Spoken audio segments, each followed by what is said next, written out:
ETV ప్రేక్షకులకి నమస్కారం. Triple detergents of శుభమస్తు కార్యక్రమానికి స్వాగతం. ఈనాడు శుభమస్తు కార్యక్రమంలోని గ్రహఫల మంచంలో గ్రహాల యొక్క స్థితిగతులు, వాటి యొక్క శుభాశుభ ఫలితాల గురించి పరిశీలిద్దాం. అలాగే ఈరోజు 12 రాశుల వారికి ఏ సంఖ్యలు కలిసి వస్తాయి, రంగుల యొక్క ప్రాధాన్యత, ఈరోజు కార్తీక శుద్ధ తదియ సౌమ్యవారం లేదా బుధవారం, ఈరోజు చేసేటువంటి ఈశ్వరాభిషేకం బుధుడి ద్వారా ఏర్పడేటువంటి ప్రతికూలతని దూరం చేస్తుంది, రుగ్మతల్ని దూరం చేస్తుంది, ప్రశాంతతను పెంచుతుంది. మరి 12 రాశుల వారు ఈశ్వరుణ్ణి ఎటువంటి ప్రక్రియలతో పూజించాలి అనేటువంటి అంశంతో పాటు కార్తీక దీపారాధన యొక్క విశేషత ఏమిటో పావన కార్తీకం అనేటువంటి అంశంలో పరిశీలిద్దాం. అలాగే ముఖ్యంగా 12 రాశుల వారు ఈరోజు చేపట్టవలసినటువంటి కార్యక్రమాలు ఏమిటో కూడా తెలుసుకుందాం. ముందుగా నేటి పంచాంగ వివరాలు. శ్రీ దుర్ముఖినామ సంవత్సరం కార్తీక మాసం దక్షిణాయనం శరద్ ఋతువు. ఈరోజు కార్తీక శుద్ధ తదియ చాలా విశేషమైనటువంటి రోజు. ఈరోజు చేసేటువంటి ఈశ్వరాభిషేకం సకల శుభాల్ని కలిగిస్తుంది, రుగ్మతల్ని పోగొడుతుంది, ఈతి బాధలు కనుమరుగవుతాయి. ఈరోజు వారం సోమవారం లేదా బుధవారం. ఈరోజు చేపట్టేటువంటి ఆధ్యాత్మిక కార్యక్రమాలు, పుణ్య కార్యక్రమాలు, ఏకాదశ పూర్వక రుద్రాభిషేకం, నమ్మక చెమ్మక శ్రీ సూక్త పురుష సూక్త పారాయణ ఉత్తమ ఫలితాన్ని కలిగిస్తుంది, గ్రహపీడను తొలగిస్తుంది. ఈరోజు నక్షత్రం అనురాధ నక్షత్రం. ఈ అనురాధ నక్షత్రంలో ఈరోజు పుట్టేటువంటి వారికి ఏ పాదంలో పుట్టినప్పటికీ కూడా దోషం లేదు, శుభప్రదం. అలాగే ఈరోజు అనురాధ నక్షత్రంలో పుట్టేటువంటి వారికి శని యొక్క మహాదశతోటి ప్రారంభమవుతుంది. ప్రస్తుతం శని యొక్క స్థితి వృశ్చిక క్షేత్ర స్థితి, శత్రుక్షేత్ర స్థితి. ఇది అనుకూల ప్రతికూల ఫలితాన్ని కలిగిస్తుంది. ఈ ప్రతికూల ఫలితాల దోష నివృత్తికి ఏకాదశ పూర్వక రుద్రాభిషేకం సహకరిస్తుంది. ఈరోజు గ్రహాల యొక్క స్థితిగతులను కనుక పరిశీలించినట్లయితే కేతువు యొక్క స్థితి కుంభక్షేత్రంలో, రాహువు యొక్క స్థితి సింహక్షేత్రంలో, మిగతా గ్రహాలన్నీ కూడా ఈ రాహుకేతువుల మధ్య ఉండడం ఇది కాళసర్ప యోగాన్ని సూచిస్తుంది. ఈ దోష నివృత్తికి ఈశ్వరాభిషేకం సహకరిస్తుంది. ఈరోజు కార్తీక శుద్ధ తదియ బుధవారం. ఈ బుధవారం నాడు కార్తీక మాసంలో చేసేటువంటి శ్రీకృష్ణ పరమాత్మ యొక్క అభిషేకం ఉత్తమ ఫలితాలని, శుభ ఫలితాలని కలిగిస్తుంది. ఇప్పుడు శుభమస్తు వీక్షిస్తున్నటువంటి ప్రేక్షకులందరికీ సకల సౌఖ్యాలు చేకూరాలని, సకల శుభాలు కలగాలని శ్రీకృష్ణ పరమాత్మని ప్రార్థిద్దాం. అలాగే ఇప్పుడు శ్రీకృష్ణ పరమాత్మ యొక్క అభిషేకాన్ని కూడా తిలకిద్దాం. సహస్రశీర్షా పురుషః సహస్రాక్షః సహస్రపాత్ స భూమిం విశ్వతో భృత్వా అత్యతిష్ఠద్దశాంగుళం పురుష ఏవేదగుం సర్వం యద్భూతం యచ్చ భవ్యం ఉతామృతత్వస్యేషానః యదన్నేనాతిరోహతి ఏతావానస్య మహిమా అతో జ్యాయాగిష్ట పూరుషః పాదోస్య విశ్వాభూతాని త్రిపాదస్యామృతం దివి త్రిపాదోర్ధ్వ ఉదయత్ పురుషః పాదోస్యేహ భవాత్ పునః తతో విశ్వం వ్యక్రామత్ శాసనానశనే అభి తస్మాద్ విరాడజాయత విరాజో అధిపురుషః స జాతో అత్యరిచ్యత పశ్చాత్ భూమిమథో పురః యత్పురుషేణ హవిషా దేవా యజ్ఞమతన్వత వసంతో అస్యాసీదాజ్యం గ్రీష్మ ఇద్మః శరద్ధవిః. ఇప్పుడు 12 రాశుల వారికి ఏర్పడేటువంటి శుభాశుభ ఫలితాలను పరిశీలిద్దాం. ముందుగా మేషరాశి.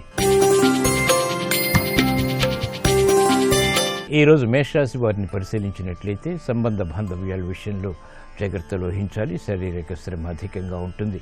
చేపట్టేటువంటి కార్యక్రమాలపై ఏకాగ్రత ప్రదర్శించలేకపోతారు.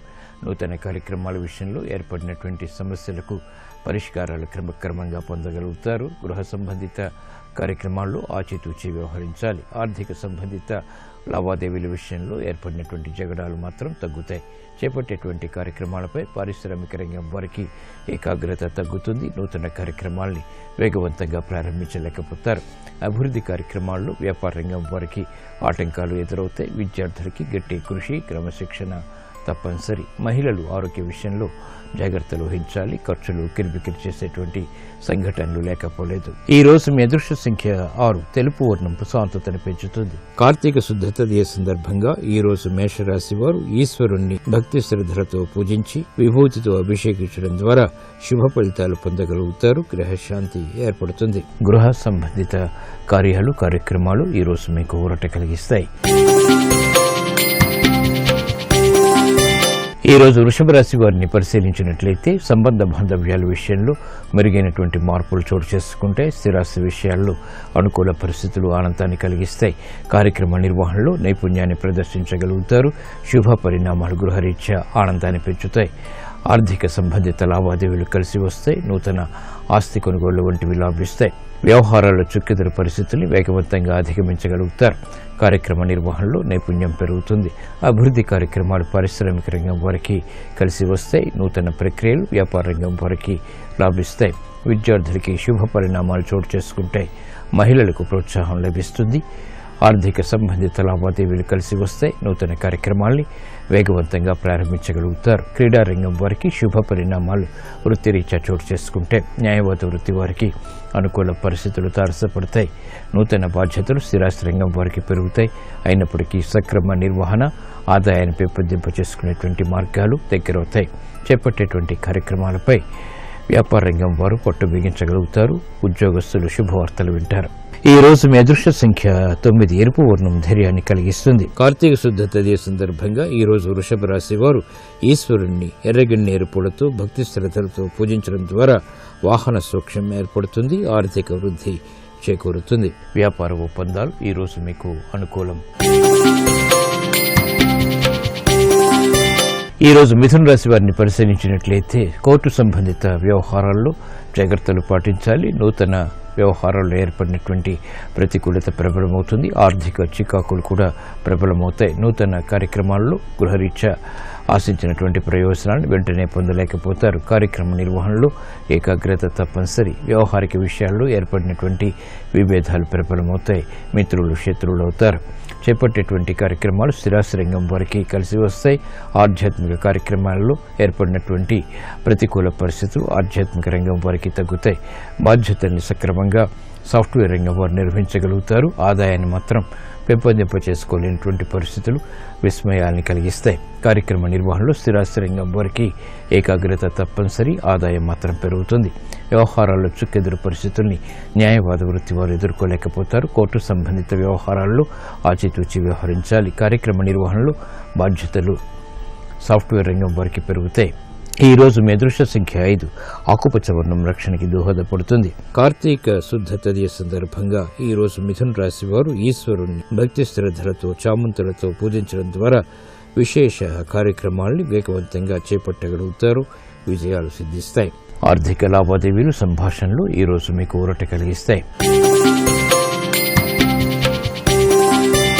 ఈ రోజు కర్కాటక రాశి వారిని పరిశీలించినట్లయితే ప్రతిబంధకాలను ఎదుర్కోలేకపోతారు. ఆర్థిక సంబంధిత వ్యవహారాల్లో అవమానకర సంఘటనలు కూడా వెన్నంటి ఉంటాయి. మిత్రులతోటి బంధువులతోటి ఆచితూచి వ్యవహరించాలి. సంభాషణల విషయంలో కూడా జాగ్రత్తలు వహించాలి. గతంలో కన్నా మెరుగైనటువంటి పరిస్థితులు గృహరీత్యా ఉన్నప్పటికీ ఆర్థిక వ్యవహారాల్లో తిరిగి విభేదాలు తలెత్తేటువంటి సంఘటనలు చోటు చేసుకుంటాయి. పిల్లల విషయంలో శ్రద్ధ తప్పనిసరి. క్రమశిక్షణ లోపించడం ద్వారా ఏర్పడేటువంటి సమస్యలకు బాధ్యులు కావలసినటువంటి సంఘటనలు చోటు చేసుకుంటాయి. వ్యవహారాల్లో ఏర్పడినటువంటి ప్రతికూలత పారిశ్రామిక రంగం వారికి పెరుగుతుంది. నూతన కార్యక్రమాలను వ్యాపార రంగం వారు ప్రారంభించలేకపోతారు. అభివృద్ధి కార్యక్రమాల్లో స్థిరాస్తి రంగం వారికి ఆటంకాలు తారసపడతాయి. శత్రు వృద్ధి పెరుగుతుంది. కార్యక్రమ నిర్వహణలో నైపుణ్యం ప్రదర్శించలేకపోతారు. వైద్య వృత్తి వారికి ఆలోచన విధానంలో ఏర్పడినటువంటి దోషాల ద్వారా ప్రతికూల పరిస్థితులు ఏర్పడతాయి. ఈ రోజు మీ అదృష్ట సంఖ్య 1. ఎరుపు వర్ణం ధైర్యాన్ని కలిగిస్తుంది. కార్తీక శుద్ధ తదియ సందర్భంగా ఈ రోజు కర్కాటక రాశి వారు ఈశ్వరుని శ్రీగంధంతో అభిషేకించడం ద్వారా అవమానకర సంఘటనలు కనుమరుగవుతాయి. ఆర్థిక నష్టాలు కనుమరుగవుతాయి. కోర్టు సంబంధిత వ్యవహారాలు ప్రక్రియలు సంభాషణలు ఈ రోజు మీకు ఊరట కలిగిస్తాయి. ఈ రోజు సింహరాశి వారిని పరిశీలించినట్లయితే మానసిక ధైర్యం కలిగి ఉంటారు. రాజకీయ వ్యవహారాల్లో నెగ్గుకు రాగలుగుతారు. సంభాషణల విషయంలో ఏర్పడినటువంటి ప్రతికూలత ద్వారా ఉన్నటువంటి సమస్యలకు పరిష్కారాలు కూడా పొందగలుగుతారు. నూతన ఆదాయం పెంపొందింపు చేసుకునేటువంటి మార్గాలు సులభతరమవుతాయి. పిల్లల అభివృద్ధి ఆనందాన్ని కలిగిస్తుంది. శుభవార్తలు గృహరీత్యా బలాన్ని పెంచుతాయి. చేపట్టేటువంటి కార్యక్రమాలపై శ్రద్ధని పెంపొందింపు చేసుకునేటువంటి అవకాశాలు దగ్గరవుతాయి. విదేశీ సంబంధిత లావాదేవీలు కూడా కలిసి వస్తాయి. న్యాయవాద వృత్తి వారికి అభివృద్ధి గోచరిస్తుంది. ఆగిపోయినటువంటి కార్యక్రమాలని పునఃప్రారంభించగలుగుతారు. అభివృద్ధి కార్యక్రమాలు స్థిరాస్తి రంగం వారికి నష్టాలని భర్తీ చేసుకునేటువంటి కార్యక్రమాలు లాభిస్తాయి. వ్యవహారాల్లో ఏర్పడినటువంటి ప్రతికూలత పారిశ్రామిక రంగం వారికి తగ్గుతుంది. వ్యాపార రంగం వారికి అభివృద్ధి గోచరిస్తుంది. కార్యక్రమాలని వేగవంతంగా వ్యవసాయ రంగం వారు ప్రారంభించగలుగుతారు. కుటుంబ వ్యవహారాల్లో మహిళలకు ప్రాధాన్యత పెరుగుతుంది. క్రీడారంగం వారికి గుర్తింపు లభిస్తుంది. ఈ రోజు మీ అదృష్ట సంఖ్య 5. ఆకుపచ్చ వర్ణం రక్షణకి దోహదపడుతుంది. కార్తీక మాసం సందర్భంగా ఈ రోజు సింహరాశి వారు ఈశ్వరుణ్ణి గులాబీలతో భక్తి శ్రద్ధలతో పూజించడం ద్వారా ఆర్థిక వృద్ధి చేకూరుతుంది. సఖ్యత పెరుగుతుంది. ఆర్థిక లావాదేవీలు, సంభాషణలు, ప్రక్రియలు ఈ రోజు మీకు లాభదాయకం. ఈ రోజు కన్యారాశి వారిని పరిశీలించినట్లయితే వ్యయం పెరుగుతుంది, ఆదాయం తగ్గుతుంది. చేపట్టేటువంటి కార్యక్రమాల్లో చిరాకు పరిస్థితుల్ని వేగవంతంగా అధిగమించలేకపోతారు. విదేశీ సంబంధిత లావాదేవీలు కలిసి వస్తే ప్రయాణాల ద్వారా ఏర్పడినటువంటి ప్రతికూలత తగ్గుతుంది. కార్యక్రమ నిర్వహణలో నైపుణ్యం తప్పనిసరి. గతంలో చేసినటువంటి పొరపాట్లను సవరించుకునేటువంటి అంశాలు బలాన్ని పెంచుతాయి. కార్యక్రమ నిర్వహణలో ఏకాగ్రతని పెంపొందింప చేసుకోగలుగుతారు. అభివృద్ధి కార్యక్రమాల్లో పారిశ్రామిక రంగం వారికి ఆశించినటువంటి ప్రయోజనాలు కొనసాగుతాయి. వ్యాపార రంగం వారు ప్రతికూల పరిస్థితులను ఎదుర్కోగలుగుతారు. స్థిరాస్తి రంగం వారికి మెరుగైనటువంటి మార్పులు ఆర్థికంగా చోటు చేసుకుంటాయి. గతంలో కన్నా మెరుగైనటువంటి పరిస్థితులు గృహ విషయాల్లో మహిళలకు ఆనందాన్ని పెంచుతాయి. చేపట్టేటువంటి కార్యక్రమాలు క్రీడారంగం వారికి కూడా లాభిస్తాయి. సాఫ్ట్వేర్ రంగం వారికి ఉన్నతి లభిస్తుంది. విదేశీ సంబంధిత లావాదేవీల విషయంలో ఏర్పడినటువంటి ప్రతికూలత తగ్గుతుంది. కార్యక్రమాలను వేగవంతంగా వ్యవసాయ రంగం వారు ప్రారంభించగలుగుతారు. ఈ రోజు మీ అదృష్ట సంఖ్య 5. ఆకుపచ్చ వర్ణం రక్షణకి దోహదపడుతుంది. కార్తీక మాసం సందర్భంగా ఈ రోజు కన్యా రాశి వారు ఈశ్వరుణ్ణి బిల్వదళాలతో భక్తి శ్రద్ధలతో పూజించడం ద్వారా వేగవంతమైన నిర్ణయాలు, తద్వారా విజయాలు చేతికందుతాయి. వ్యాపార ఒప్పందాలు ఈ రోజు మీకు అనుకూలం. ఈ రోజు తులారాశి వారిని పరిశీలించినట్లయితే ఆర్థిక వ్యవహారాల్లో మెరుగైనటువంటి మార్పులు చోటు చేసుకుంటే ఆగిపోయినటువంటి కార్యక్రమాల్ని పునఃప్రారంభించగలుగుతారు. చేపట్టేటువంటి కార్యక్రమాల్లో ఆటంకాలను అధిగమించేటువంటి ప్రయత్నాలు కలిసి వస్తాయి. గతంలో ఏర్పడినటువంటి నష్టాలని భర్తీ చేసుకునేటువంటి కార్యక్రమాల్లో ప్రోత్సాహం లభిస్తుంది. నూతన ఉత్సాహం గృహరీత్యా దగ్గరవుతుంది. కుటుంబ వ్యవహారాల్లో జాగ్రత్తలు వహించాలి. అనుకోని పరిస్థితుల ద్వారా ఏర్పడినటువంటి సమస్యలకు ఉపశమనం లభిస్తుంది. వ్యవహారాల్లో చుక్కెదురు పరిస్థితుల్ని పారిశ్రామిక రంగం వారు క్రమక్రమంగా అధిగమించగలుగుతారు. వ్యాపార రంగం వారికి వ్యాపార విస్తరణ వంటివి లాభిస్తాయి. కార్యక్రమ నిర్వహణలో మహిళలకు ఆశించినటువంటి ప్రయోజనాలు దక్కుతాయి. ఆరోగ్య విషయంలో కూడా ప్రతికూలత తగ్గుతుంది. నష్టాన్ని భర్తీ చేసుకునేటువంటి కార్యక్రమ నిర్వహణ విద్యార్థులకి ఉపకరిస్తుంది. వ్యవహారాల్లో ఏర్పడినటువంటి ప్రతికూలత స్థిరాస్తి రంగం వారికి తగ్గుతుంది. కార్యక్రమ నిర్వహణలో ఏకాగ్రత క్రీడారంగం వారికి లభిస్తుంది. విజయాలు సాధించగలుగుతారు. వేగవంతమైనటువంటి నిర్ణయాల ద్వారా ఉద్యోగస్తులకి ప్రతికూల పరిస్థితులు ఉన్నప్పటికీ క్రమక్రమంగా అధిగమించగలుగుతారు. ఈ రోజు మీ అదృష్ట సంఖ్య 3. పసుపు వర్ణం త్వరితగతిని శుభాల్ని కలిగిస్తుంది. కార్తీక మాసం సందర్భంగా ఈ రోజు తులారాశి వారు ఈశ్వరుని బిల్వదళాలతో భక్తి శ్రద్ధలతో పూజించడం ద్వారా విశేష కార్యక్రమాల్లో విజయాలు సాధించగలుగుతారు. ఆధ్యాత్మిక కార్యక్రమాలు ఈ రోజు మీకు లాభదాయకం, సంతృప్తిని కలిగిస్తాయి. ఈ రోజు వృశ్చిక రాశి వారిని పరిశీలించినట్లయితే ఆర్థిక వ్యవహారాల్లో మెరుగైనటువంటి మార్పులు చోటు చేసుకుంటాయి. మానసిక వ్యాకులతలు తగ్గుతాయి. చేపట్టేటువంటి కార్యక్రమాలపై పునఃప్రయత్నాల ద్వారా విజయాలు సాధించగలుగుతారు. శ్రమ అధికంగా ఉన్నప్పటికీ ఆశించినటువంటి ప్రయోజనాల్ని ఆలస్యంగానైనా పొందగలుగుతారు. క్రమశిక్షణతో మాత్రమే కొన్ని కార్యాల్లో విజయాలు కార్యసిద్ధి ఏర్పడతాయి. వ్యవహారాల్లో చుక్కెదురు పరిస్థితుల్ని కూడా అధిగమించగలుగుతారు. అభివృద్ధి కార్యక్రమాలు గృహరీత్యా కలిసి వస్తాయి. శుభ పరిణామాలకై చేసేటువంటి ప్రయత్నాలు కూడా లాభిస్తాయి. నూతన కార్యక్రమాలు పారిశ్రామిక రంగం వారు ప్రారంభించగలుగుతారు. ఆర్థిక అభివృద్ధికి చేపట్టేటువంటి కార్యక్రమాల్లో వ్యాపార రంగం వారికి ప్రోత్సాహం లభిస్తుంది. మహిళలకు ప్రాధాన్యత పెరుగుతుంది. ఆరోగ్య సమస్యల నుంచి కూడా బయటికి రాగలుగుతారు. నూతన ఒప్పందాలు వ్యాపార రంగం వారికి కలిసి వస్తాయి. స్థిరాస్తి రంగం వారికి మెరుగైనటువంటి అవకాశాలు లభిస్తాయి. అయినప్పటికీ శ్రమ అధికమవుతుంది.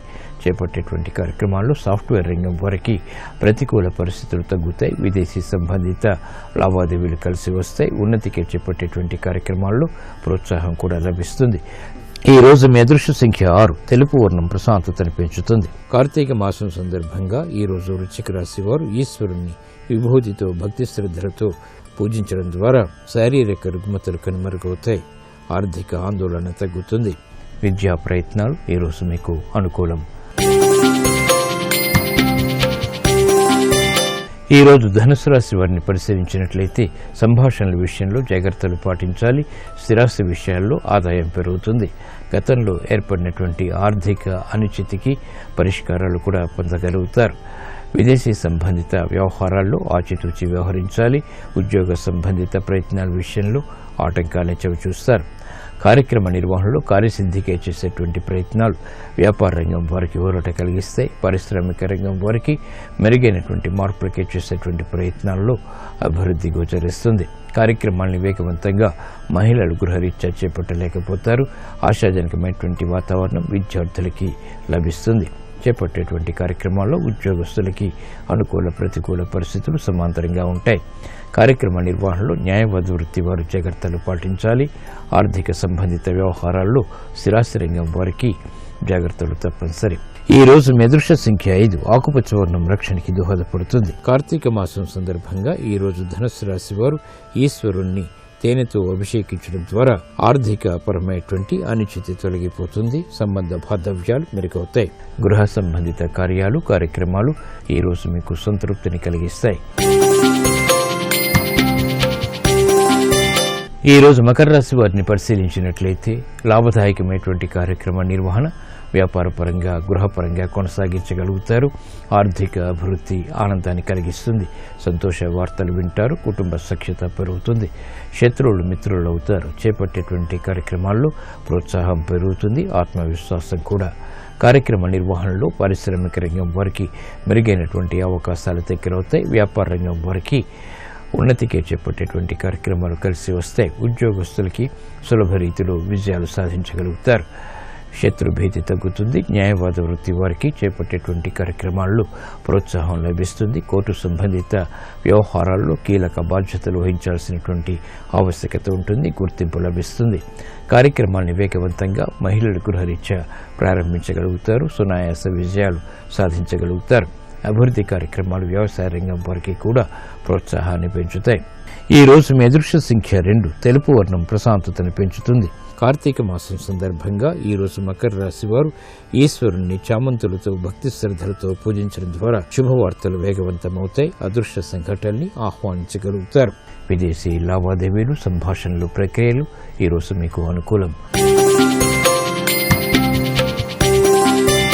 ఈ రోజు కుంభరాశి వారిని పరిశీలించినట్లయితే మానసిక వ్యాకులతలు పెరుగుతాయి. చేపట్టేటువంటి కార్యక్రమాల్లో శ్రద్ధ తగ్గుతుంది. అకారణ విభేదాల ద్వారా ఏర్పడినటువంటి అలజడి ప్రబలమవుతుంది. ఆర్థిక సంబంధిత లావాదేవీల విషయంలో జాగ్రత్తలు పాటించాలి. కుటుంబ సఖ్యతగా చేపట్టేటువంటి కార్యక్రమాల్లో విఘ్నాన్ని కూడా చవిచూస్తారు. కుటుంబ సభ్యుల మధ్య ఏర్పడినటువంటి ప్రతికూలత ప్రబలమవుతుంది. మానసిక వ్యాకులతని దూరం చేసుకునేటువంటి ప్రయత్నాల్లో ఆటంకాల్ని కూడా చవిచూస్తారు. కాబట్టి జాగ్రత్తలు తప్పనిసరి. ఆర్థిక వ్యవహారాల్లో పారిశ్రామిక రంగం వారికి ప్రతికూల పరిస్థితులు తారసపడతాయి. పిల్లల విషయంలో శ్రద్ధ మహిళలకు తప్పనిసరి. గృహ సంబంధిత కార్యక్రమాల్లో చిరాకు పరిస్థితులు ఉన్నప్పటికీ నెట్టుకు రాగలుగుతారు. ఆర్థిక సంబంధిత వ్యవహారాల్లో న్యాయవాద వృత్తి వారికి ప్రతికూల పరిస్థితులు ఉంటాయి. నూతన బాధ్యతలు వ్యవసాయ రంగం వారికి పెరుగుతాయి.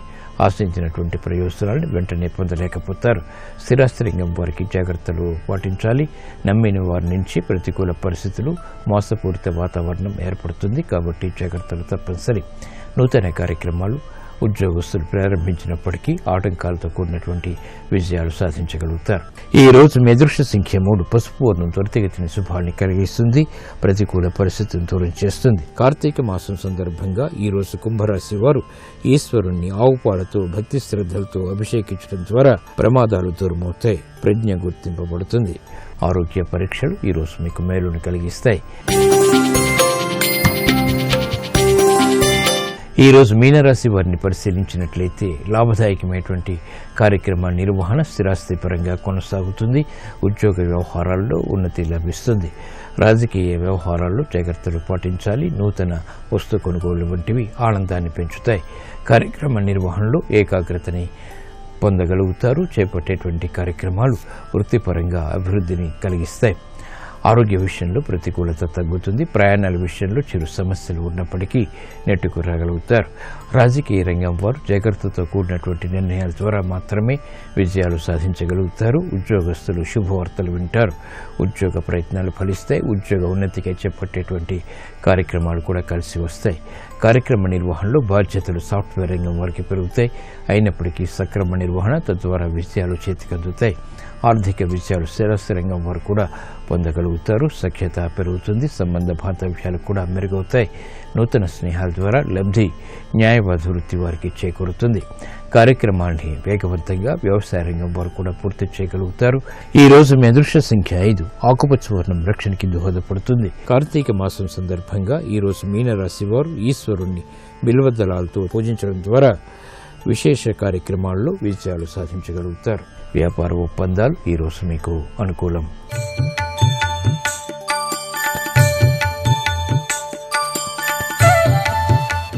కార్తీక మాసం చాలా పవిత్రమైనటువంటి మాసం.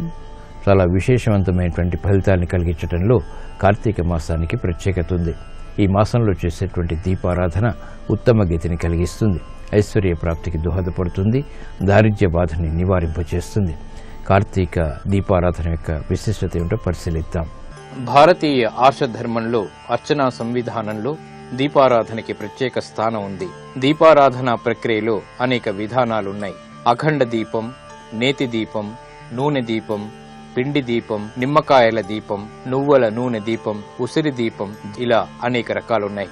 ఈ దీపారాధన విధానంలో ఒక్కో దీపం వెలిగించడం వల్ల ఒక్కో విధమైనటువంటి ప్రయోజనం ఏర్పడుతూ ఉంటుంది. అఖండ దీపాలని వెలిగించడం వల్ల కార్యసిద్ధి కలుగుతుంది. అఖండ దీపాన్ని ఎల్లప్పుడూ దైవానికి కుడివైపు ఆవునేతితో వెలిగించాలి. శుద్ధమైనటువంటి నువ్వుల నూనెను కూడా అఖండ దీపానికి ఉపయోగించవచ్చు. అఖండ దీపాన్ని ఈశాన్య దిక్కుకు తిప్పి వెలిగిస్తే లక్ష్మీ కటాక్షం త్వరితగతిని ఏర్పడుతుంది. రుణ బాధ తొలగిపోతుంది.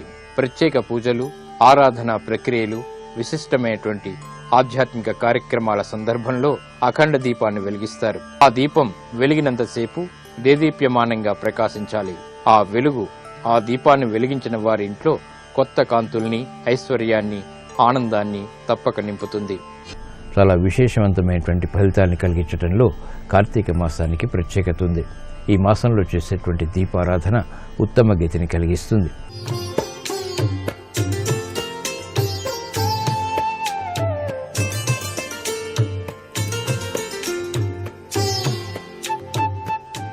XXX డిటర్జెంట్ సోప్ శుభమస్తు కార్యక్రమంలో గృహబలం అంశానికి స్వాగతం.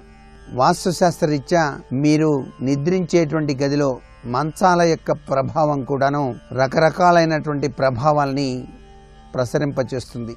మంచం అనేటువంటిది కొనుగోలు చేసేటప్పుడే మీరు చాలా జాగరూకతతో కొనుగోలు చేసి మంచానికి కోళ్ళు ఉన్నవి తీసుకోవడం చాలా మంచిది. కోళ్ళు లేని మంచాలు మీరు గనక పడక గదిలో గనక వేసుకున్నట్లయితే వాస్తుశాస్త్రాన్ని అనుసరించి వేసుకున్న అనారోగ్యాలు సంభవిస్తూ ఉన్నట్లయితే కోడు లేని మంచం ఉండటం వల్లనే అనేటువంటి విషయాన్ని కూడా మీరు గుర్తెరగండి.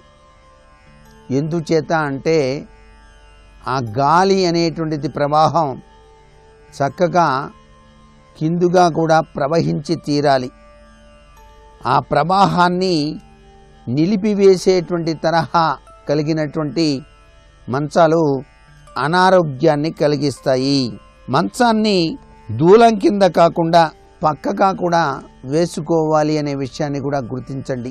దూలం కింద కనుక పడుకున్నట్లయితే పీడకలలు రావడానికి ఎక్కువ ఆస్కారం ఉంది. దాని రీత్యా లేనిపోని భ్రాంతికి గురై అనారోగ్య లక్షణాలు సంభవిస్తాయి అనే విషయాన్ని కూడా గుర్తుపెట్టుకోవాలి. ఇటీవల కాలంలో ఒక రకమైనటువంటి పిరమిడ్లు కూడాను పడుకునేటువంటి ఆ మంచం పై భాగాన తగిలించుకొని నిద్రించేటువంటి లక్షణాలు కొంతమంది ఆచరిస్తున్నారు. అది వారి వారి అభిప్రాయ రీత్యా ఆచరించుకోవటంలో తప్పు లేదు. కానీ అవి మంచం పైన ఒక విధమైనటువంటి అందానికి అంత గొప్పగా కనిపించవు. మరి ఈ విషయాన్ని కూడా గుర్తుపెట్టుకోవాలి. ఏది ఏమైనప్పటికీ కూడాను అసలు విషయం ఏంటంటే మీరు పడుకునేటువంటి మంచానికి కోళ్ళు ఉన్నాయా లేదా చూసుకోవటమే. ఈ కోళ్ళు ఉన్నటువంటి మంచం ఎటువైపు వేసుకున్నారు గదిలో, మీరు ఎటువైపు తిరిగి పడుకుంటున్నారు. మొట్టమొదటిసారిగా దక్షిణం, రెండవది తూర్పు దిశ, ఇక కుదరని పక్షంలో పడమర. అలా గదిలో ఏర్పాటు చేసుకోవటం వల్ల చక్కటి యోగవంతమైన ఆరోగ్య ప్రభావాన్ని కూడా మీరు సాధించుకోవటానికి ఆస్కారం ఉంది. చాలామందికి భూమి కొనేటప్పుడే రకరకాల ఆలోచనలు వస్తుంటాయి. ఆ భూమి మంచిదా కాదా, అక్కడికి వెళ్తే బాగానే ఉంటుందా, ఇప్పుడు ఏదో జీవితం గడుపుతున్నాం కదా, అక్కడికి వెళ్తే ఏమవుతుందో అనేటువంటి భావాలు కూడా వస్తాయి.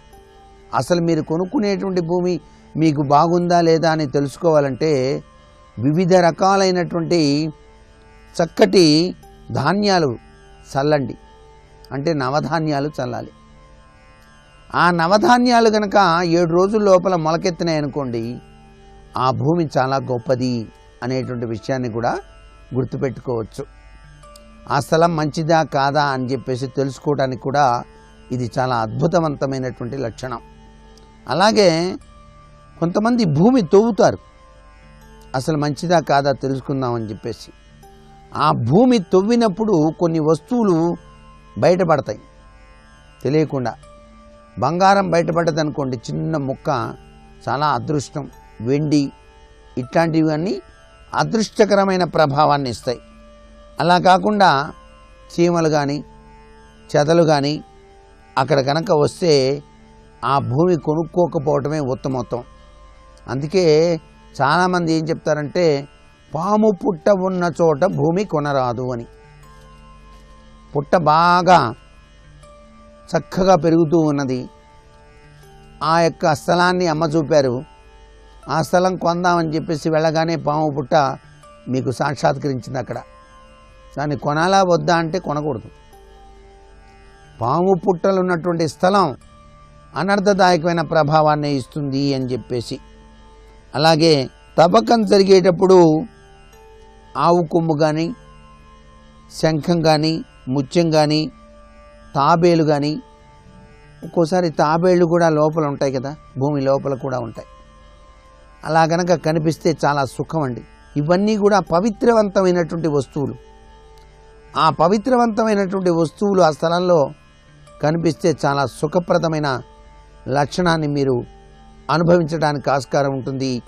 ఆ స్థలంలో గృహం కట్టుకుంటే చక్కటి అదృష్టం కూడా మీకు సంప్రాప్తమవుతుంది అనేటువంటి విషయాన్ని గుర్తిరగాలి. రాయి కనిపించిందనుకోండి, అది స్వర్ణలాభం. అంటే రాళ్ళు ఉండొచ్చు, అయితే పైసలు దొరుకుతాయి కొంతమందికి. ఏది రాగి పైసలు లేకపోతే డబ్బులు. ఆ పైసలు దొరికితే ఉత్తమ సుఖము అని చెప్పేసి శాస్త్రం. అలాగే ఐశ్వర్య వృద్ధికి రాగి దొరకటం చాలా మంచిది అని కూడా మనకు శాస్త్రాల్లో చెప్పారు. అందుకే మనం పూజా మందిరంలో కూడాను రాగితో చేసిన వినాయకుడిని కనుక పెట్టి పూజ చేస్తే చాలా మంచిది. శాస్త్రరీత్యా రాగితో చేసిన వినాయకుడు చాలా విశేషవంతమైన ఫలితాన్ని ఇస్తుంది. ఇంటి ముఖద్వార విషయంలో కూడాను చాలా ముఖ్యమైనటువంటి వాస్తు నియమాల్ని పాటించాల్సిన పరిస్థితి ఎంతైనా ఉంటుంది.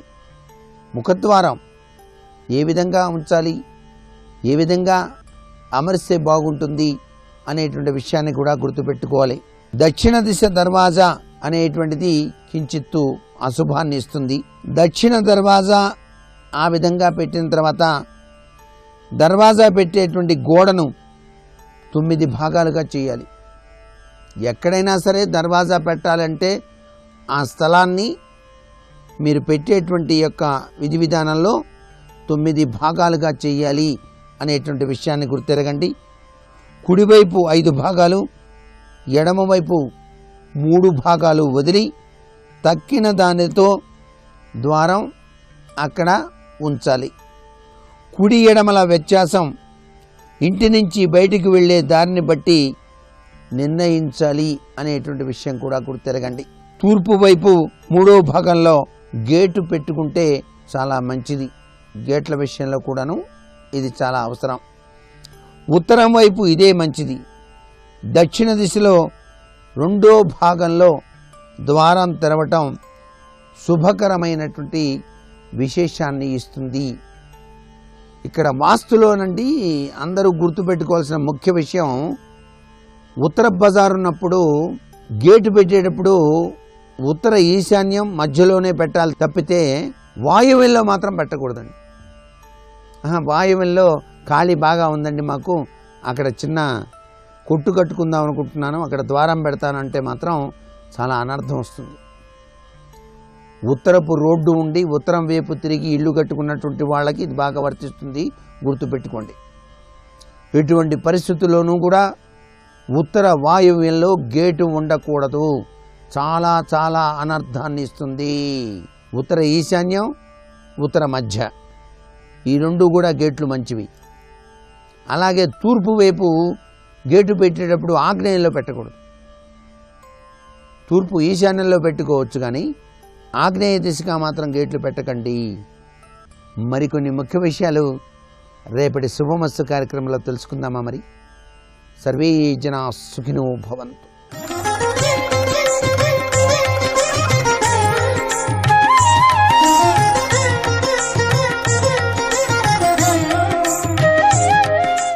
విశ్వమునందున్న విశ్వనాథుడు గోచరమవుతాడు. విశ్వనాథుడు కనబడి విశ్వము పక్కకెళ్లడమే మందార మకరంద మాధుర్యమున తేలు మధుపంబుబోవునే మదనములకు నిర్మల మందాకిని వీచికలతూగు రాయంచనునే తరంగిణులకు లలిత రసాల పల్లవ ఖాదియై చొక్కు కోయిలచనునే కుటజములకు పూర్ణేందు చింద్రికా స్ఫురిత చకోరక మరుగునే సాంద్ర నిహారములకు అంబుజోదర దివ్యపాదార వింద చింతనామృత పాన విశేషమత్త చిత్తము ఏ రీతి ఇతర విషయంబు చేర నేర్చు వినుతకున్న శీల మాటలు వేయునేల అంటాడు ప్రహ్లాదుడు. ఆ పరమేశ్వరుణ్ణి అంతటా దర్శనం చెయ్యడం వల్ల అంతటా వ్యాపించి ఉన్నటువంటి ఆ విష్ణుతత్వం అవగతమైతే అంతటా పరమేశ్వరుణ్ణి చూడగలిగిన స్థితికి పెరగగలిగితే ఈశ్వర కృపతో, అది నీ సాధన వలన కాదు, ఈశ్వరానుగ్రహంగా. అందుకని భక్తి ఉండాలి. ఈశ్వరానుగ్రహం చేత అది పొటమరిస్తే అప్పుడు నీకు ఎప్పుడూ ఆనందమే. యోగరతో వా భోగరతో వా సంగరతో వా సంగవిహీన యస్య బ్రహ్మణి రమతే చిత్తం నందతి నందతి నందత్యేవ. ఎప్పుడు సంతోషపడిపోతుంటాడు.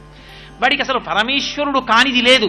ఇప్పుడు అందుకే ఒక్క కార్తీక మాసంలో ఈ ఆలయం ఆ ఆలయం అన్న భేదం లేకుండా శివకేశవుల ఆలయాలలో ఏకరీతిలో ఉత్సవాలు జరగడానికి కారణం అది. కార్తీక పౌర్ణమి వచ్చింది, దీపాలు ప్రతిరోజు దీపాలు, శివాలయంలో విష్ణువాలయంలో కూడా.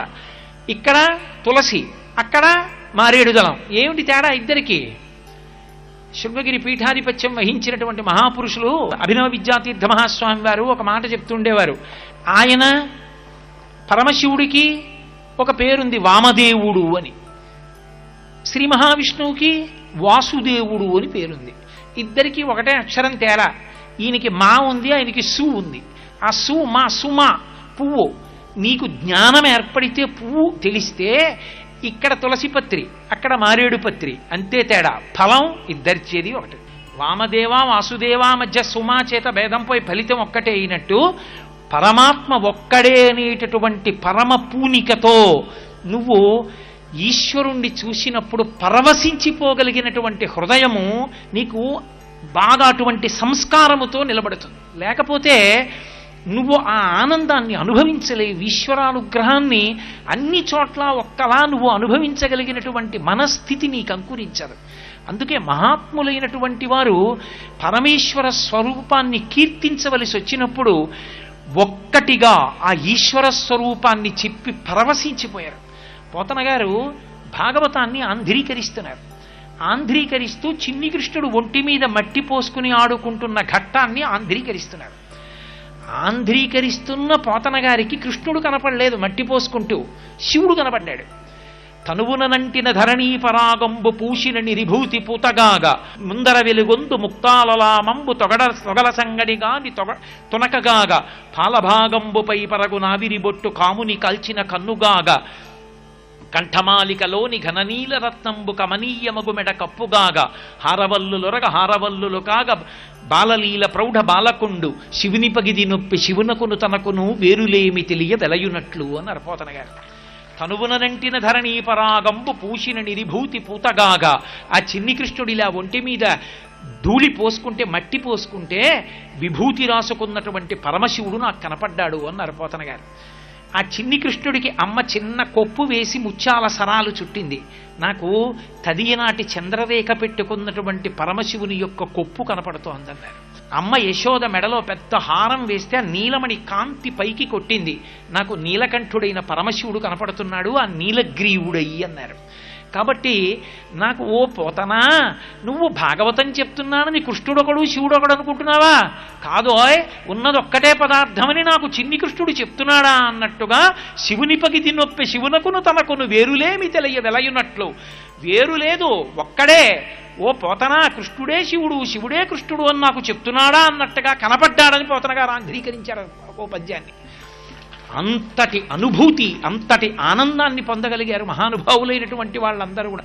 తిక్కన గారు మహాభారతాన్ని ఆంధ్రీకరిస్తూ విరాట పర్వం దగ్గరికి వచ్చేటప్పటికీ శ్రీయన గౌరినాబరగు చెల్వగు చిత్తము పల్లవింప భద్రాయితమూర్తి అయి హరిహరంబగు రూపము దాల్చి విష్ణు రూపాయ నమశివాయని కొల్చెడు భక్తజనంబుల వైదికధ్యాయితకిచ్చమిచ్చు పరతత్వము కొల్చెదనిష్ట సిద్ధికిన్నన్నారు. శ్రీ అన్న గౌరినాబరగు, శ్రీకి గౌరికి నాకు తేడా కనపట్టలేదు, ఒక్కటే. విష్ణు రూపాయ నమశివాయ, విష్ణు రూపంలో ఉన్న శివ అని ఎవరు నమస్కరిస్తున్నారో వాళ్ళకి మాత్రం అర్థమయ్యేటటువంటి గౌరీస్వరూపిణి అయిన లక్ష్మి ఒక్కతేను సుమా అని తిక్కన గారు ఆ లక్ష్మీదేవికి పార్వతీదేవికి అభేద స్థితిని ఆవిష్కరిస్తూ ఆ శక్తి స్వరూపాన్ని కీర్తించారు. ఆయనకి హరిహర మూర్తియే సాక్షాత్కరించాడు. మామూలుగా కాదు, లోకంలో ఏదో ఎదురుగుండా ప్రత్యక్షం అవడం కాదు, కునుకు తీస్తున్నారు. తిక్కన గారు వ్రాసుకున్నారు. నాకు నిద్ర పట్టిందా అంటే నిద్ర పట్టలేదు, కొద్దిగా నిద్ర పట్టినట్టు కునుకుతున్నాను. మా తాతగారు కనపడ్డారు అకస్మాత్తుగా. అప్పటికి వాళ్ళ తాతగారు శరీరంతో లేరు. హరిహరమూర్తి తిక్కన గారి తాతగారిని అడిగాడు, నేను వెడితే నన్ను గుర్తుపడతాడో పట్టడో, నన్ను తీసుకెళ్లి పరిచయం చేయవా తిక్కనకి అన్నారు. అంటే వాళ్ళ తాతగారు తీసుకొచ్చి, తిక్కనా నువ్వు శ్లోకం రాశావు కదూ, నీకు కౌస్తుభమణి వేసుకుంటావా కపాలమాల వేసుకుంటావా అని, ఇది ఓ హరిహరమూర్తి వచ్చాడు నీకు దర్శనం ఇవ్వడానికి చూడవయా అన్నాడు. అంటే తిక్కన గారు అలా పడుకున్నాయన పడుకున్నట్టే నిద్దట్లో చూశారు పైనుంచి కిందకి. అప్పుడు ఆయన అనుభవించిన దర్శనాన్ని ఆయన పద్యంగా ఇచ్చారు. కరుణారసము పొంగి దొరపెడు చాట్పున ఆ శిశిరేఖ అమృతంబు జాలువార హరినీల పత్రిక సొరభి చందనమున్న గతినాభిధవళ పంకజము మెరయ గురి అయిన చెలుమున మెరసిన లోక రక్షణమనంగ గళమున ఛాయదోప ప్రథమాద్రినీతించు భానుబింబమునాన వరమున కౌస్తుభ రత్నమొప్ప సురనదియును కాళిందియును బెరసినట్టి కాంతి పూరమ్ము శోభిల్లు శాంతమూర్తి నా మనము ఆనందమగ్నముగా చేసి ఎలమి సన్నిధి చేసే సర్వేశ్వరుండు అన్నారు. నేను చూసేటప్పటికీ మహానుభావుడు నాభికమలంలోకి చూస్తే శ్రీ మహావిష్ణువు, తల మీద చూస్తే చంద్రవింకతో పరమశివుడు, కంఠం చూస్తే నీలకంఠం, ఇక్కడ చూస్తే కౌస్తుభమణి, ఒక పక్క చూస్తే తెల్లటి గంగానది, ఒక పక్క చూస్తే నల్లటి యమునా నది, రెండూ కలిసి వచ్చినట్టుగా తెలుపు నలుపు వర్ణాలతో హరిహరమూర్తి నాకు దర్శనమిచ్చారని రాసుకున్నారు. మహాపురుషులందరూ ఒక్కదాని యందు సమస్త తత్వాన్ని దర్శనం చేశారు. అది దీపము యొక్క వైభవాన్ని పొందడం అంటే. సూర్యబింబం గురించి చెప్పారు తిక్కన గారు ఒకసారి భారతంలో చెప్తూ, అసలు నిర్గుణమైన పరబ్రహ్మ స్వరూపాన్ని సూర్యబింబంలో చెప్పారు, ముగ్గురు మూర్తుల్ని చూపిస్తూ. నీరజాకరములు నిష్టయై చేసిన భవ్యతపంబు ఫలమనంగా దినసముఖాకి నందిత చక్రయుగ్మకంబుల ఎనురాగంపు బ్రోవనంగా హరిహర బ్రహ్మ మహానుభావంబులొక్కటింగాగ గరగిన గట్టియనగా అతుల వేదత్రయలతి కాచయుము పెనుబొందన్ పుట్టెడు మూలకందమనగా అఖిల జగముల కందెర ఎగుచు జనసమాజ కరపుట హృదయ సరోజములకు ముకుళనంబును జృంభణంబును నర్చి భానుబింబంబు పూర్వాద్రిపై వెలింగే అన్నాడైన. హరిహర బ్రహ్మ మహానుభావంబులొక్కటింకాగ గరగిన గట్టి అనగా అన్నాడు. ఆ సూర్యబింబం నాకు ఎలా కనపడుతోందో తెలుసా? బ్రహ్మగారిని విష్ణువుని శివుణ్ణి కలిపి ముగ్గురిని కలిపి ముద్ద చేసి ఆ ముద్ద తీసుకొచ్చి ఆకాశంలో పెడితే ఎలా ఉంటుందో అలా ఉన్నాడు అన్నాడు. అది పరబ్రహ్మపు ముద్ద, అందులోంచి వేదమన్న తీగ పుట్టిందన్నాడు. అంత గొప్పగా పరమేశ్వర తత్వాన్ని ఏ రూపాన్ని చూస్తే ఆ రూపంలోనే మూడు మూర్తులకును మూడు లోకములకు మూడు కాలములకు మూలమగుచు భేదమగుచు తుతిక భేదమయ్యొప్పారు బ్రహ్మమనగ నీవే పాలనయన అంటారు పోతన గారు భాగవతం చేస్తూ అష్టమ స్కంధంలో. కాబట్టి వాళ్ళు అనుభవించారు, వాళ్ళకు ఉన్నది ఆ ఒక్క పరమాత్మ. ఆయన వాళ్ళతో ఆడుకున్నాడు. వాళ్ళకి ఆయన ఎలా అనుగ్రహించాలంటే అలా కనపడ్డాడు. ఒకనాడు స్థితికారుడై రక్షణ చెయ్యవలసి వస్తే చక్కగా పట్టుపీతాంబరం కట్టుకుని శంఖచక్ర గదాపద్మములతో అనుగ్రహించాడు.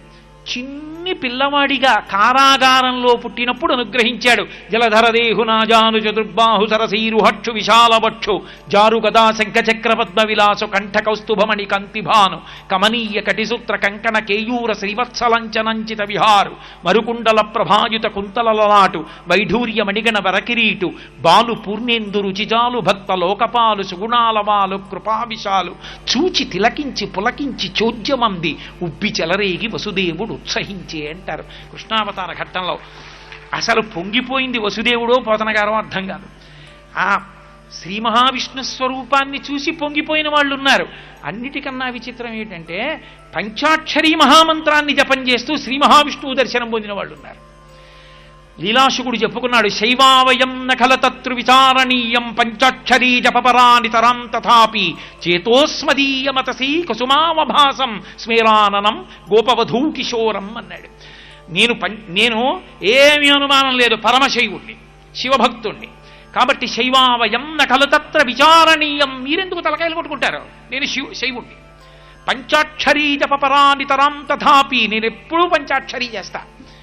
పంచాక్షరీ మహామంత్రం చేస్తుంటే నా మనసు ఏది ఊహిస్తుందో తెలుసా? చేతోస్మదీయమతసీ కుసుమావభాసం, అతసీ పుష్ప సంకాశం హరనూపుర కుండలం అంటాం కదా. అతసీ పుష్పం ఎలా ఉంటుందో అలా మెరిసిపోయేటటువంటి నల్లని చిన్ని కృష్ణుడు నాకు కనపడుతూ ఉంటాడు. ఆ కృష్ణుణ్ణి దర్శనం చేస్తూ ఉంటాను, పంచాక్షరీ జపం చేస్తూ ఉంటాను. దర్శనం ఇచ్చాడా లేదా? శ్రీకృష్ణ పరమాత్మ దర్శనం ఇవ్వలా? వ్యాస భగవానుడు పోతనగారు అనుభవించినటువంటి దానికన్నా ఎక్కువగా అనుభవించాడు లీలాశకుడు కృష్ణుడి యొక్క లీలల్ని.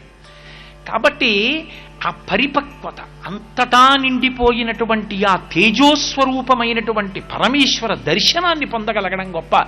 శంకరులు లక్ష్మీదేవిని పిలిచారు. శంకరాచార్యుల వారి జీవితంలో మొట్టమొదటి స్తోత్రం కనకధార. అప్పటికి సన్యాసం తీసుకోవాలి ఆ పిల్లవాడు. వెళ్ళి వృద్ధ బ్రాహ్మణి ఇంటి మందు నిలబడి లక్ష్మీదేవిని పిలవలసి వస్తే శాకాంబరీతి శశిశేఖర వల్లభేతి సృష్టి స్థితి ప్రళయకైలుష సంస్థితాయై తస్మై నమస్త్రిభువనైక గురోస్తరుణ్యై అన్నారు. అమ్మా గిర్దేవతేతి గరుడధ్వజ సుందరీతి శాకాంబరీతి శశిశేఖర వల్లభేతి అన్నారు. ముగ్గురు మూర్తుల యొక్క శక్తి స్వరూపాల్ని పెట్టి పిలిచారు. పిలిస్తే లక్ష్మీదేవి వెంటనే పలికి కనకధార కురిపించలా? అది అంతటా నిండిపోయిన పరమాత్మని కాంతి స్వరూపంగా, ఆ కాంతి ఎందే అన్నీ ఉన్నాయి. అసలు ఆ కాంతి ఎందే నీకు కనపడుతున్నాయి. ఆ కాంతి నీకు ఎలా కావాలంటే అలా కనపడుతుంది. అలా ఉండగలిగినటువంటి ఆ తేజోరూపమైన పరమాత్మని నేను ఆరాధన చేస్తున్నాననేటటువంటి ఆంతర సంస్కారాన్ని పొందడం, 10 మెట్లు పైకెక్కి నిలబడి అంతటా ఈశ్వర దర్శనం చెయ్యగలిగినటువంటి మహోత్కృష్టమైనటువంటి స్థితికి చేరుకోగలగడానికి ప్రతీక కార్తీక దీపం. అందుకే కార్తీక దీపం అని ప్రత్యేకంగా పిలవడానికి కారణం అది. ఆ హృదయ సంస్కారం అబ్బాలని కాదు. నేను మీతో ఒక మాట మనవి చేశాను. సమస్త ప్రాణుల యొక్క విభూతిని మనం వాడుకుంటున్నాం. కాబట్టి అన్ని ప్రాణులకు కూడా ఈశ్వరానుగ్రహాన్ని కల్పించవలసినటువంటి అవసరం మనుష్య ప్రాణికి ఉన్నది. అందుకే భూతయజ్ఞము అని ప్రత్యేకంగా ఒక యజ్ఞం మనకి విధింపబడింది. అన్నం తినే ముందు నేను 4 కాకులకు కూడా 4 మెతుకులు వేసి, కుక్కకి 2 మెతుకులు పెట్టి, ఇంటికొచ్చిన అతిథికి అన్నం పెట్టి అప్పుడు నువ్వు తినాలి తప్ప నీ ఒక్కడి కొరకు అని నువ్వు వండుకుని తినకూడదు. ఇంట్లో అన్నం మిగలాలి, మిగిలిన అన్నం భూతములకు అందాలి అని చెప్పింది శాస్త్రం. సర్వం శ్రీ ఉమామహేశ్వర పరబ్రహ్మార్పణమస్తు. స్వస్తి.